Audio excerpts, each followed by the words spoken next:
Hey, CBC Book Club, Hannah here with John Doyle again, and we're looking at his book, The World is a Ball, all month, and I know that you have a favorite anecdote from the book, so I brought you a baseball cap as a prop, yes. so that you can recount your favorite story. Okay, it was on a train in Germany during the World Cup in 2006. It was about 2 a.m. when the train left Hanover on the 2-hour trip to back to Berlin. I went to the restaurant bar car on the train, which was open and thriving at 2 o'clock in the morning. It was packed with supporters of Spain, of France, Germans, journalists from several countries. And there was a young woman behind the bar, working the bar that night, named Christine. Christine was a very attractive young woman working behind the counter. There was a supporter of Spain at the counter in front of me as I went to try to get a coffee or something. And he was wearing a cap sort of on his head like that. And he was very drunk. And he let the cap slide off his head onto the ground behind the counter. And it quickly became clear what he was thinking of. He wanted Christine to bend over and pick it up, so that he could look down the front of her dress and her apron. What a jerk. Yes, it was a Latin male drunk after a big game. But Christine, I noticed, knew exactly what was happening. And as I was standing there, I noticed that she just reached out her foot and she lifted up the cap like a ball. And it landed exactly on the counter beside the Spanish guy. And he looked at her.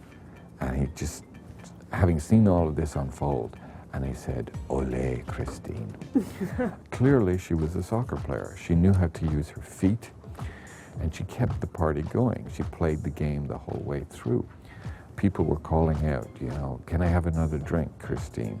Can I take your picture, Christine?" And she closed the bar, and she said, when somebody asked, "Can I take your picture?" she said, "No." She said, "9." And it was very emphatic. And I got off the train. It's about 3 a.m., close to 4 a.m. perhaps, in Berlin, in the middle of the World Cup. There, in front of me, on the ground, on the sidewalk on the street, was a young German couple, teenagers, fast asleep on the street. And they had the flag of Germany wrapped around them like a blanket. There was such trust embodied in this sleeping young couple on the street that I realized what the World Cup had bestowed on Berlin. That sense of peace, that sense of trust, that sense of benign, that almost a sense of love, that everybody was there together to enjoy the World Cup and everybody could be trusted. And I will never forget how everything about the World Cup was illuminated for me in those few hours on the train and in that scene on the street. And as the World Cup begins, we want to know from you, John, predictions for the World Cup. Well, Hannah, predictions are always a dangerous thing, but I think it's fair to say that on paper, anyway, going into the World Cup, the two strongest teams are Brazil and Spain. Brazil is always a favorite going in because it's one of the great soccer powers of the world. It's won the World Cup so many times. Spain right now is the champions of Europe, so they're at their peak, and it's particularly important, I think, with Spain that they have a number of players who are at their prime age, prime level of skill, and I think they will probably be the team to beat. Brazil, it's always difficult to predict in advance about the dynamic inside the team. We don't know for certain, and this applies to everybody at the World Cup.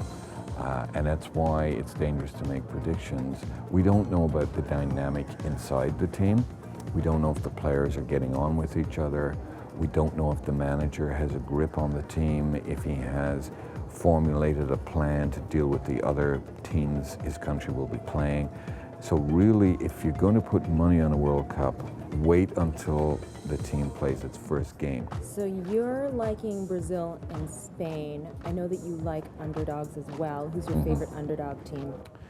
I would really like to see Slovakia do well at this World Cup. I was in Slovakia last year. I went all the way to Bratislava to see a World Cup qualifying game that Slovakia was playing against its next door neighbors, the Czech Republic. But what really intrigued me was the fact that this was a small country, a young country, not so long since it gained its independence. The emotion that's involved, the pride that's involved in playing at your first World Cup could motivate those young Slovak players to perform above their strengths and could succeed. They could pull off an upset. It could be one of those instances where a small country, first time at the World Cup, does exceptionally well. If you're talking about the final on July 11th, I would say expect either Brazil or Spain to be there.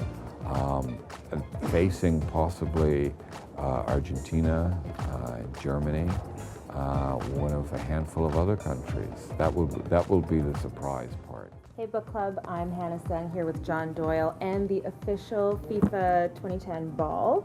And John has 3 tips for how to be a good soccer player. Let's hear them. Okay, all right. Okay, well, I think the first thing is that for anybody starting to play soccer, the first thing to understand is not to look at the ball as this object that you hit with your foot or that you hit with your head. You have to become familiar with the ball. It is very important that you stroke the ball with your foot, that you become very comfortable with the size of the ball, the weight of the ball. In fact, in most South American countries, they spend a great deal of time just getting the young player, completely comfortable with the ball and teaching them that when the ball comes to you on the field, you should always try to use your foot on the ball twice, not once. You don't automatically move it. You don't instantly move it to another player. You stroke it, you coax it, because that makes the ball more familiar to you. And that way your sense of how far you can kick it, how far it will move for you is much stronger. Second thing I think is that I think it's very important that you understand the space on the field.